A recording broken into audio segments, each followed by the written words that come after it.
என் ஆத்தா என்ன திருட்டு புத்தியோட வளர்க்கல. திருடினது உங்க சம்மந்தியும், உங்க மருமகளும். அங்க கேளுங்க. இதோட இந்த பாண்டியன் ஸ்டோர்ஸ்ல நான் வேலை பார்க்கறது இன்னையோட கடைசி அப்படின்னு சொல்லிட்டு ஆவேசமா கிளம்பி போற பழனிவேலை தான் பார்க்கணும் அப்படிங்கிறது நம்மளுடைய கருத்து. அதுக்கான ப்ரெடிக்ஷன் தான் இது. இப்போ வந்து சரவணனே வந்து பார்த்தீங்க அப்படின்னா வந்து இந்த கதையில் உண்மையிலே வந்து அவரே தன்னுடைய மாமனாரையும் தன்னுடைய மனைவியும் காப்பாற்றுறதுக்காக தாய் மாமாவை பலி கொடுக்கறதுக்கு ரெடியாக தான் இருக்கார். இதை பற்றி உங்களுடைய கருத்தையும் சொல்லுங்கள். ஸோ இப்போ வந்து பார்த்தீங்க அப்படின்னா வந்து முதல்ல எடுத்தோடனே வந்து இப்போ பணத்தை வாங்கி வச்சிடுறாரு தங்கமயிலோட அப்பா. பாண்டியனுக்கு சேர வேண்டிய பணம் 10,000 ரூபா பணத்தை எடுத்து வச்சுட்டு 2 நாள் அந்த பணத்தை திருப்பி நான் கொடுத்துருவோமா, ஆனால் இதை வச்சு உனக்கு சீர் செய்ய போகிறோம் அப்படிங்கிறாங்க. ஸோ இப்போ வீட்டில் வந்து பார்த்தீங்க அப்படின்னா வந்து நாளைக்கு காலையில் எடுத்த உடனே வந்து இப்போ முதல்ல சுகன்யாவுடைய வீட்டிலேருந்து வராங்க. அவங்க வீட்டில் வந்துட்டு அவங்க வந்து மாப்பிள்ளை எங்கே வந்து பார்த்தா இவர் வரதே லேட்டாக வராது. ஏன் அப்படின்னு வந்து பார்த்தா இவருக்கு டெலிவரி மாற்றி டெலிவரி மேலே டெலிவரி கொடுத்துட்டு ஆனால் லேட்டாக வராரு. ஆனால் செந்தில், மீனா இவங்கெல்லாம் வந்து பார்த்திங்கன்னா முன்னாடியே வந்து உட்காந்துருக்காங்க.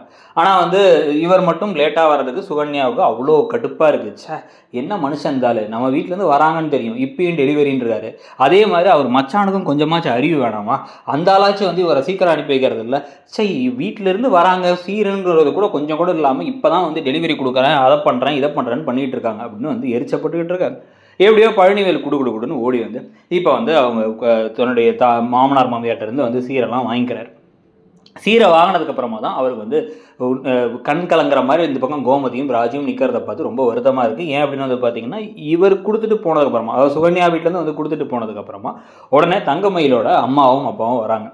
வந்து அவங்க என்ன பண்ணுறாங்க அப்படின்னு வந்து பார்த்தீங்க அப்படின்னா 10,000 ரூபா காசு கிடச்சிருக்குல்ல, அந்த 10,000 காசை வச்சு சாரி என்ன, பட்டு வேஷ்டி சட்டை என்ன, அப்புறம் உடனே வந்து பார்த்தீங்கன்னா பூ பழம் என்னன்னு சொல்லிட்டு எல்லாத்தையும் வாங்கிட்டு வந்து கொடுத்துட்டு இதோ இதுதான் எங்களோட சீரு, எங்கள் தங்கமயிலுக்கு நாங்கள் செய்யாமல் எப்படி அப்படின்னு வந்து பேசிட்டு கிளம்பும் போது தங்கமயிலோட அம்மா பாக்கியம் சும்மா இல்லாமல் ஏற்கனவே தங்கமயில் இந்த பணம் வந்து எங்கேருந்து வந்துச்சுங்கிறது தெரிஞ்சு திருன்னு முடிச்சுட்டு இருக்காங்க. 2 நாளில் கொடுத்துருங்க, இந்த சீரை யார் கேட்டால் கொடுக்காட்டி கூட யாரும் கேட்டிருக்க மாட்டாங்க, நீங்கள் பணத்தை கொடுக்கலன்னா பிரச்சனை ஆகிடும் அப்படிங்கும்போது பார்த்துக்கலாமா, 2 நாளில் கொடுத்துட்றோமா அப்படின்னு இவங்க பேசிக்கிட்டு இருக்க.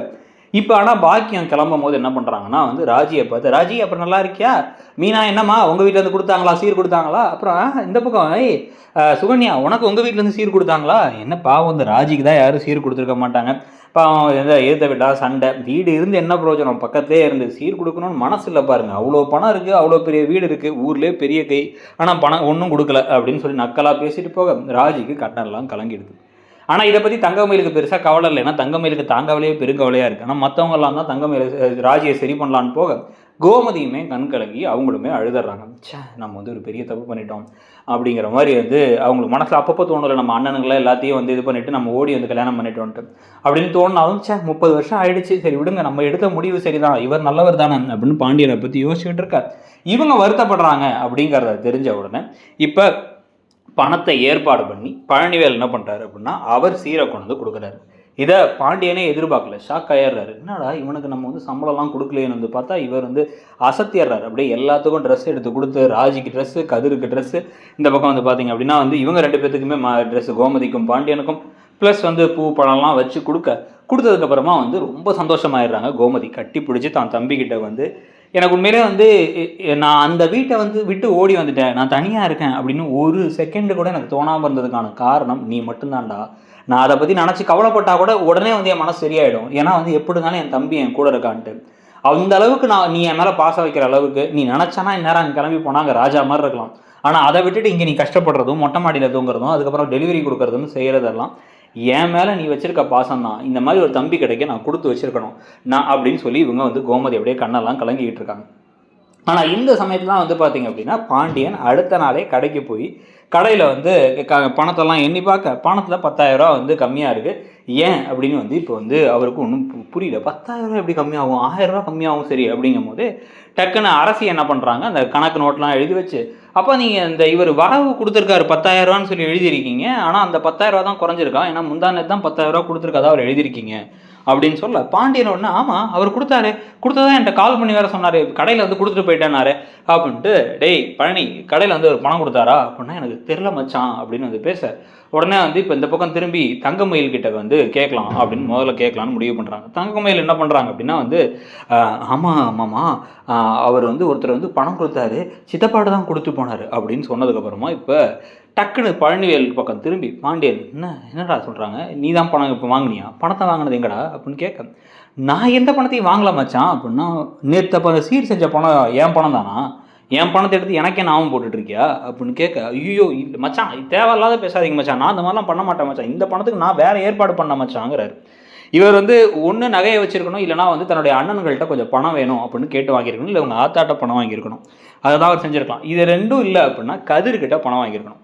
கதிர் இந்த சமயத்தை தான் வந்து கடைக்கு அவர் வரலான்னு வந்து அவர் ஷாக் ஆயிடுறாரு. எதுக்கு இப்போ மாமாவை திட்டிகிட்டு இருக்காரு, ஏற்கனவே மாமா அப்பா திட்டுறாருன்னு மாமா வருத்தப்படுறாங்களே அப்படின்னு உள்ளார போய், என்னப்பா என்ன பிரச்சனைனா, என்னடா நீ இருக்கிற கடைக்கு வந்திருக்க, உங்கள் மாமன் 10,000 திருடிருக்காண்டா கடையிலேருந்து, எடுத்துகிட்டு அதை வச்சு எனக்கே சீர் வாங்கி கொடுத்துருக்காண்டா, இப்போ நான் சீர் கேட்டேன்னா, எனக்கு புது வேட்டி சட்டை வேணும்னு கேட்டேன்னா அப்படின்னு வந்து கோவப்பட்டு கத்தும் பொழுது, அப்பா மாமாவுக்கு நான் பணத்தை கொடுத்தேன்ப்பா அப்படின்னு, நீ எதுக்குற அவனுக்கு பணம் கொடுத்தேன்னா, அவர் அப்புறம் நான் கொடுத்துறேன் கொஞ்சம் கொஞ்சமாக என்கிட்ட கேட்டு வாங்கினாருப்பா அப்படின்னா வந்து, அப்போ கடை பணம் எங்கடா போச்சு அப்படின்னு வந்து கேட்டபோது, அப்பா முதல்ல நிறுத்துங்கப்பா, முதல்ல எப்போ பார்த்தாலும் மாமாவை எல்லாத்துக்கும் குறை சொல்ல நிறுத்துங்க, மாமா அந்த மாதிரி பண்ணக்கூடிய ஆளே இல்லைன்னு உங்களுக்கு தெரியாதா அப்படிங்கும்போது, என்னடா என்கிட்ட குரலை வச்சு பேசிக்கிட்டு இருக்க, அவன் பண்ணியிருப்பான்டா அப்படின்னு பேசும்போது, ஐயோ மாமா இதெல்லாம் பண்ணலப்பா அப்படின்னு இந்த பக்கம் சரவணனும் கத்த ஆரம்பிக்கிறாரு கடையில். என்னடா சரவணா என்ன பேசுகிற அப்படின்னா, எனக்கு வேற ஒருத்தர் மேலே தான் சந்தேகமாக இருக்குது, முதல்ல நீங்கள் அப்படின்னா யார் மேலே சந்தேகமாக இருக்குது, என்னடா பேசுகிற அப்படின்ட்டு விட்டா நீ சம்மந்தி மேலே சந்தேகம் சொல்லிடுவோம் போலே அப்படிங்கும் போதே வந்து சம்மந்தி திருன்னு மாணிக்கம் கடையில் வச்சே முடிச்சுட்டு இருக்காரு. முடிச்சுட்டு இருக்கும்போது இந்த பக்கம் பழனிவேல் கடுப்பாகி நான் எடுக்கல மச்சான், நான் எடுக்கலங்க தான் சொல்கிறேன், நான் கதிர்கிட்ட தான் வாங்கினேன், இப்போ என்ன போதுமா என்ன இன்னும் கொஞ்சம் அவமானப்படுத்துன்னு ஆசைப்படுறீங்களா, பணம் கொடுத்தாருல அவர் கால் பண்ணி அவர் யார்கிட்ட கொடுத்தாருன்னு கேளுங்க, அவருக்கு நான் என்ன நல்லா தெரியும், அவர் என்கிட்ட கொடுத்தாரான்னு கேளுங்க அப்படின்னா, என்ன நான் கேட்க மாட்டேன்னு நினச்சதெல்லாம் சொல்லிட்டு இருக்கியாடா அப்படின்ட்டு உடனே ஃபோன் எடுக்க, இந்த பக்கம் அள்ளு விட்டுருச்சு தங்கமயிலுக்கும் இந்த பக்கம் அவங்க அப்பாவுக்கும், அவங்க முடிச்சுட்டே இருக்க கால் பண்ணி, யார்கிட்ட எங்கள் பணம் கொடுத்தீங்கன்னா இல்லைனா அது யார்கிட்ட கொடுத்தீங்க அப்படின்னா, அன்னைக்கே கொடுத்தேனேப்பா பாண்டியா அப்படின்னா, அதான் யார்கிட்டனே, உன் சம்மந்திப்பா, அவனோட மூத்த பையன் சரவணா இருக்கான்ல, அவனோட கொஞ்சம் ஒய்ஃபும் அப்புறம் அவனோட மாமனார் இருந்தாங்களே, அந்த மாமனார்கிட்ட தான் கொடுத்தோம் நாங்கள், அப்படி கொடுத்துட்டு வந்தேன் அப்படின்னு ஒன்று அப்படியே ஃபோன் அப்படி திருப்பி வைக்க, அது லவுட் ஸ்பீக்கரில் வேறு இருக்கு கால், அப்படியே எல்லாரும் திருதுன்னு முடிக்க, இப்போ தெரியுதா யார்கிட்ட பணம் கொடுத்தா யாரோட பணத்தை வச்சு சீர் செஞ்சான்ட்டு, அதெல்லாம் செய்ய வேண்டிய அவசியம் எனக்கு இல்லை, இவ்வளோ நல்லவராட்ட இவர் பேசுகிறாரு அப்படின்னு ஒருத்தரையும் நினச்சிங்களே, அவர் கடையில் நீங்கள் எந்த வேலையும் செய்கிறதில்ல ஒழுங்காக, எப்போ பார்த்தாலும் லேட்டாக வர்றது மட்டும் இல்லாமல் வேணும்னே வந்து நீங்கள் போகும்போதெல்லாம் கல்லால் உட்காந்துக்கிறாரு. இவங்க 2 பேரை நம்பி கடையை விட்டு போக முடியலன்னா என்ன அன்றைக்கி இருக்க சொன்னான், அதையும் என்னை திட்டிட்டீங்க, என் ஆத்தா என்னை வந்து திருட்டு பழக்கத்தோடு வளர்க்கல, நான் திருடணுங்கிற அவசியமே எனக்கு இல்லை, எனக்கு பணம் தான் வேணும், பணம் தான் முக்கியம்னு நினச்சேன், மனுஷங்க எனக்கு முக்கியம் நினச்சேன்னா என்றைக்கும் எங்கள் அண்ணன் கூட போய் சேர்ந்துருப்பேன், போதும் மச்சான் போதும், ரொம்ப தேங்க்ஸ், எங்கள் அக்கா மேலே எனக்கு இருக்க பாசம் உங்கள் மேலே எனக்கு இருக்க பாசம் எனக்கு தெரியும், ஆனால் போதும் நான் இதோட கிளம்புறேன் அப்படின்னு சொல்லிட்டு வேகமாக ஒரு கிளம்பி போக, அப்படியே அதிர்ச்சியில் அந்த பக்கம் பாண்டியன் திரும்பி இந்த பக்கம் தங்கமயில பார்க்க, தங்கமயில் அப்படியே பொதுக்கடின்னு காலில் விழுந்து என்ன மன்னிச்சிருங்க மாமா அப்படின்னு இந்த பக்கம் அழ ஆரம்பிக்க, மாணிக்கம் அப்படியே பயந்து பார்த்துட்டே இருக்கும்போது அப்படியே கிட்டக்க போய் சரவணன்னு முறைச்சி, வெக்கமாகவே இல்லையா அவனுக்குலாம், மனுஷனா நீ எல்லாம் பெரிய மனுஷன் நினச்சிக்கிட்டு இருந்தா, நீ எல்லாம் ஒரு மனுஷனா அப்படின்னு கேட்க, கதிரும் இப்போ ஷாக் ஆகி பார்க்குறதோட எபிசோட் முடிஞ்சால் கரெக்டாக இருக்கும்.